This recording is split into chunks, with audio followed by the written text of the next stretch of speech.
It's election season in Bangladesh. Voting is on the 7th of January, so just 19 days away. But somehow the mood doesn't reflect that. Usually we see rallies and campaign events. This time there are protests. Maybe because the results are a given. Bangladesh's main opposition parties are boycotting the vote. They won't participate. In their absence, the results are a foregone conclusion, another term for Sheikh Hasina. Now, obviously, that's not a good look.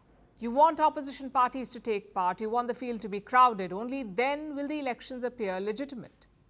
So what's the Prime Minister doing? Offering some concessions. In the last few days, she's been holding talks with one party, the Jatiya Party or Japa. They're the biggest opposition party in Parliament right now. Until now, they too were boycotting the vote, but not anymore. The Jatiya Party says they will contest the elections. Why? Because Sheikh Hasina has promised them an easy fight. Her party, the Awami League, has decided not to contest in 26 out of 300 seats.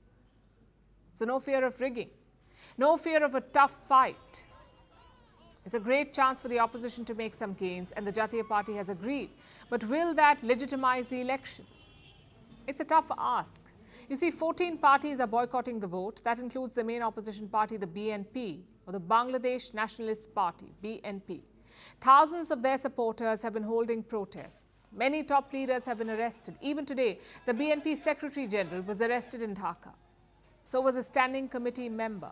Plus, tomorrow they're launching a strike, a nationwide shutdown to pressure Sheikh Hasina. And what do they want? They want her resignation. The opposition says Sheikh Hasina will rig the election, so they say step aside. Let a caretaker government oversee the polls. But the Prime Minister has refused, and technically she can refuse because Bangladesh has abolished the caretaker system. Some of these caretakers have overstayed their welcome, so legally she does not have to resign.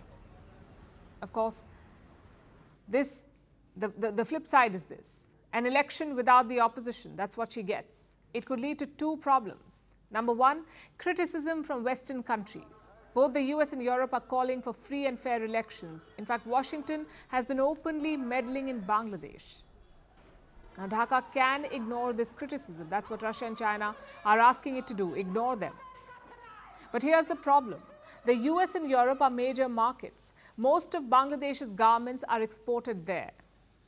What if criticism turns into sanctions or import curbs? That's one worry. And number two, more domestic turmoil. The BNP has not been in power since 2006. That's almost 17 years. They boycotted the 2014 election, lost the 2018 one in a landslide, and are now boycotting again. It's a risky strategy. You see, the BNP always had an Islamist streak. They had close ties to the Hardline Jamaat. And now those ties are deepening. The Jamatis are openly joining the BNP protests, destroying public property, burning vehicles and buses, which makes you wonder, is the BNP going even more hardline? And if so, it's a worry for Sheikh Hasina. And the Prime Minister realizes this. She took part in a discussion this weekend to celebrate Victory Day. It marks Pakistan's surrender in the 1971 war.